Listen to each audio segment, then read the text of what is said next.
Hello, and welcome to Cape Ann Report, the weekly show about people, places, and events in Cape Ann. I'm Greg Bover, and I'm your host this week. And my guest is Chief Peter Silva, longtime chief in Essex. And he's here tonight. We're going to talk about community policing and what that's all about. So before the show, we were talking a little bit about your thoughts on community policing, and you expressed it as a very broad approach to policing and being a policeman and interacting with your community in Essex. That's true. Yeah, community policing, Greg, really means a lot to a lot of different people. Particularly for us in Essex, it really means getting to the core of having the community know who you are and being on the same page so that we can work together. You can't do it alone. You need the support of the community and particularly the offices that are putting the product out, putting out the service to the community out there. So it's a great match down there, and we're very fortunate to have the leaders of the community that we have and the officers that we have that are out doing the job every day. How large is the Essex Police Department? Police department is we have 9 full-timers, that's including myself. And we have a host of reserve officers that work when the full-timers don't work. And we also have a special program that we've started for people trying to get their foot in the door. And it works out quite well. You get to see the person, if they're dependable, what their commitment is, because you need an avenue for people that may want to get their foot in the door and do this for a living, as a career. So it's a great opportunity to do that. So in community policing, if you are trying to get to know the community and get the community to know you, well, why don't you tell us a little bit about some of the different ways, some of the different programs that you've developed in order to do this? We've had a host of programs that have been really well received, and we're fortunate, again, to get the backing from the town. But we've done a variety of things with our seniors. We're part of the Triad program. We do a lot with our seniors. We do a lot with the kids. We just had a bike rodeo in the fall, which was tremendously successful. We gave the kids brand new helmets. So we're promoting safety. We had a bike inspection. The bikes were checked to make sure all the gear is working appropriately. And particularly one of the programs that I'm most proud of is the PETE program that I developed a number of years back. And it's just using a collector card, giving the kids a book. They collect all of the officer's cards. They have to get the card from the officer. And we have a drawing at the end of it, and everybody that collects all of the cards will get a prize at the end of it. So it was a motivator, but it was twofold, where it worked well with the kids as well as the parents got to read on the back of the picture card that we had, like a whole sports card. It had personal information about each police officer. So the children would learn about the officer and the parents alike. So it worked out really, really well. Well, and the officers get to meet the kids as well, right? They do. And the kids were it's amazing how receptive the children were. Oftentimes we see the children come in with their parents for whatever need that they come into the police station. And kids don't have a lot of conversation. But with this program, it was just amazing how the children would have smiles on their faces, that they would come in and they are ready to go. And they knew the officer's card that they needed, and they knew the officer's name. And it worked. When I say it was magical, it was very, very strong. It was just a wonderful program, and we're looking forward to doing that again within this coming year. So you mentioned the Triad program with seniors. Can you explain a little bit more about that? Sure. It's not an acronym for any particular, there's no acronym that the program stands for, but what it is a partnership with the Essex County Sheriff's Department and the District Attorney's Office. And what we do is we do a host of things to enable the seniors to do things for themselves. Maybe they don't drive anymore. Maybe they've given up their license. Maybe they need a topic on fraud, which is a very popular, unfortunately, topic that we're all dealing with now. So what we do is we meet with the seniors. We are their biggest support to help them do the things. We do printing for them. We'll do luncheons with them to do trainings and so forth. And it's really, really, it's a very strong program that we do have a lot of senior support for this. And they show a remarkable dedication to their police department. So I'm very proud of the relationship that we've built with our seniors. Well, and I imagine that that's what it's all about. You are trying to break through any boundaries between the police and the community that you're policing. And if they get to know you, it's going to be much easier for them to call on you. I mean, I'm sure for some people, the interaction that they have most with government is the police.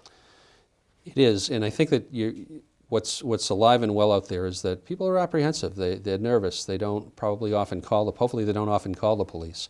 But when they do, there may be an apprehension. There's maybe an embarrassment, if particularly the fraud. We worry about those things. So if we have a great relationship with our community members, and I mean the children, the parents, the business owners alike, there's so much that you can get done. And to have a resource where they know officers by their first name, where the children know the officers by their first and last name, or even maybe an experience that they've had with one of the officers at our bike rodeo, with the Pete program, with any of the programs that we've done, or particularly the seniors. The seniors know who to call, and if they have a problem, they know that they can pick the phone up. And again, that is right back to what community policing is to me. And we're very proud of the community policing efforts that we've had in Essex, and that we just always striving for more. It's just not enough. We just need to find the latest, greatest, and work with all of the groups in our community to make it successful. Well, I would imagine that teenagers are one of the most challenging groups to deal with. I know they are for me sometimes. They are, sure. So let's talk a little bit about things that you do specifically with teens. And you mentioned before that you work through the schools as well. So let's explore that a little bit. I'm really proud about the relationship that we've developed with the school. We have a highly recognized school system. The Manchester Essex school system has been recognized nationwide. And the employees that are there, the staff that they have, are absolutely incredible. We work very closely with them. So if there are teen issues, we work very close that we're able to intervene if need be. And we know that the kids know us, and we work very hard at that. And we've been blessed to have the people that are driving that as best we can if there are issues that develop, things that come up, who do you call? What do we do with these types of things?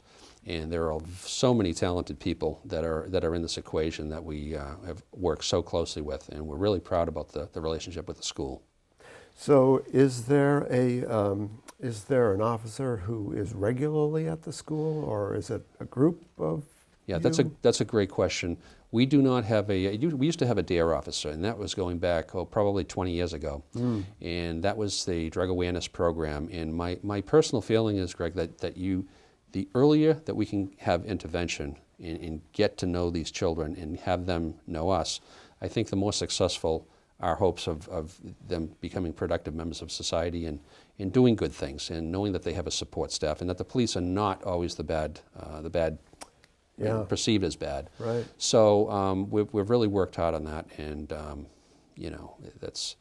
it's so far it's working very, very good with the school. I mean, my band had played at the high school one time, and they had asked if would the band play, and I said, what a great community policing thing to do with the students. And I said, well, we'll do that. We'll play at the high school, but I want some of the students to participate. So we had several of the kids that actually sang, and I'm telling you, it was I recall that it was one of the hottest days, and when we were in the music room rehearsing one of the songs, it gave me goosebumps. They just very, very talented. We have beautiful artists, we have wonderful musicians, singers, very lucky. It's a great place down there. So we want to work together as closely as we can to get a good result. So I imagine another area that's very challenging has got to be drug use, and with teens and adults, all through the society at the moment. How do you see community policing impacting that problem? Well, it's about networking. A lot of it has to do with networking and knowing who, I don't want to say your customers, but who the people that you're dealing with. And again, when you're in a small community like we are in Essex, you do know the families, you do know the children in most times, and the drug issue is one of the most profound issues really right now, and it's a societal issue. It's not just Cape Ann, it's not Massachusetts, I mean, it's throughout the country. And we need to get off of sitting on our hands, and there's many different programs that are out there, some with success, some not with so much success. But I think that early interaction with children, like the PEAT program, with our schools, in our community, in a variety of different things, those are the building blocks that I think that we're building. We're putting the foundation down to hopefully build a great relationship and help, make productive adults down the road. And so it's really a big picture. But this drug problem, really, we need to get our hands around this and do everything that we can, because we're just losing people every day, and it's travesty. Yeah. And I'm sure that you're on the front lines as far as dealing with mental health issues as well. I mean, I'm sure the drug problem and mental health issues often go hand in hand. It is, and I know I spoke earlier about the partnerships and how I'm trying to focus the department to go in that direction of working in partnerships. But we're presently working on Cape Ann with a host of different disciplines, and one of them is looking at this crisis intervention team, the CIT team that we've just organized to 2 months ago, where we are looking at the structure of the mental health issues, because I think that and again, if I were to forecast out and say what would probably be the number one thing that you think that we need to focus on, I really believe that there's a mental health issue that's alive and well, unfortunately, and that is really where I think some of the focus needs to go and get to the root of some of these problems. It has been absent for a while, and I think part of the professional progress in that direction is recognizing that there's a problem. Yeah. And I think that with this team, we have a host of a lot of very talented people that are in this team. So our hope, and again, it's in the infancy stage, but my hope is that this will bring good things to light and help us hopefully get to some of the, right down in the trenches to help solve some of these issues that we're facing every day. We've only got a couple of minutes left, but I know that you're just about to start a community police Citizen Police Academy, Sure. CPA.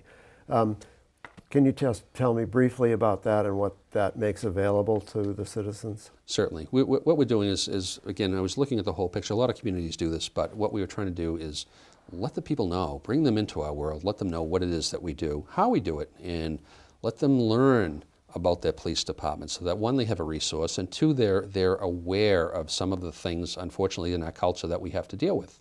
So we are in the middle of it right now. We just had our 5th class last night. It's an 8-week class, and I'll tell you, it is just remarkable. We have a small group, but the small group is just incredible. They ask wonderful questions, and one of the students just said to me a couple of weeks ago, she said, "You know what? Everybody needs to take this." And it really struck a chord with me, because I said, that is the goal. It's working, and it's very successful. They learn everything from motor vehicle to criminal to procedural. They were in our cruises. We showed them radar. We showed them a variety of things. We talked about the Boston bombing, our response team that we're part of in Cape Ann. That was last night's topic, and just a wonderful group, and something that we really want to explore to continue, see if there's a need and there's an interest to continue that in the future. Well, that's about all the time we have.